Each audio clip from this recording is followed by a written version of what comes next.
പടിയത്ത് തട്ടാമ്പറമ്പ് പ്രഥമ കുടുംബ സംഗമം നടന്നു. Padiyath Thattamparambu family get together Eriyad Madrasathul Banath ഹാളിൽ രാവിലെ 10 മണിക്ക് മുതിർന്ന അംഗം സലിമിന്റെ അധ്യക്ഷതയിൽ ആരംഭിച്ചു. PK സലിം ഉദ്ഘാടനം ചെയ്തു. മുഹമ്മദ് ഹിഷാം ഖിറാഅത്ത് നിർവഹിച്ചു. കുടുംബ ബന്ധം എന്ന് പറഞ്ഞാൽ ഏറ്റവും ഇമ്മീഡിയറ്റ് ആയിട്ടുള്ള കുടുംബത്തെ കുറിച്ചാണ് നമ്മളിപ്പോൾ പറയുന്നത് അല്ലേ. പാപ്പയും ഉമ്മയും അല്ലെങ്കിൽ ഉപ്പയും ഉമ്മയും അടങ്ങുന്ന അവരുടെ മക്കളും ഒക്കെ ആയിട്ട് അടങ്ങുന്ന ഈ കൂട്ടുകുടുംബമാണെങ്കിൽ അവരുടെ ഫാമിലിയും ഒക്കെ അടങ്ങുന്നത്. ഇനി അതല്ല അതിൻ്റെ പുറത്തേക്കുള്ളതും ഇതുപോലെ ബ്രദേഴ്സ് ആൻഡ് സിസ്റ്റേഴ്സിൻ്റെ അവരുടെ മക്കൾ എല്ലാവരും കൂടിയായിരുന്നു. അങ്ങനെ കുറേ കുടുംബങ്ങൾ ഉണ്ടാവുമല്ലോ. അപ്പോൾ ആ കുടുംബങ്ങൾ തമ്മിലുള്ള ബന്ധം അതും കൂടിയാണ് അർഹാം എന്ന് പറയുമ്പോൾ നമ്മുടെ ഇമ്മീഡിയറ്റ് ബന്ധമുണ്ട്, അതേപോലെ തന്നെ ഡിസ്റ്റൻ്റ് ആയിട്ടുള്ളത്, വളരെ അടുത്ത ബന്ധത്തിൽ തന്നെ കുറച്ചും കൂടി ഡിസ്റ്റൻ്റ് ആയിട്ടുള്ളതും വളരെ അടുത്തതും അങ്ങനെയുള്ള ആ ബന്ധങ്ങളുണ്ട്. ആ ബന്ധങ്ങളെല്ലാം കീപ്പ് ചെയ്യണം എന്നാണ് അല്ലേ ശരിക്കും അള്ളാഹു ഈ ആയത്തിൽ പറയുന്നത്. പക്ഷെ അത് നബി സല്ലല്ലാഹു അലൈഹി വസല്ലം നമ്മൾ ഒരുപാട് ഹദീസുകളിലൂടെ പഠിപ്പിക്കുന്നുണ്ട്. നബി സല്ലല്ലാഹു അലൈഹി വസല്ലം പറഞ്ഞിരിക്കുന്ന ഒരു അതായത് അള്ളാഹുവിൻ്റെ അർശിൽ അള്ളാഹുവിൻ്റെ സവിധത്തിൽ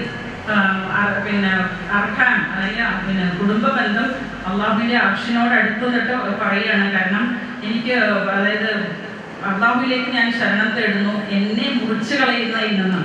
KM സിദ്ദീഖ് കടമ്പോട്ട് സ്വാഗത പ്രസംഗം നടത്തി. അബൂബക്കർ സിദ്ദീഖ് അനുസ്മരണ പ്രഭാഷണവും തുടർന്ന് വിവിധ കലാകായിക മത്സരങ്ങളും അരങ്ങേറി.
PA മുഹമ്മദ് നന്ദി പറഞ്ഞു.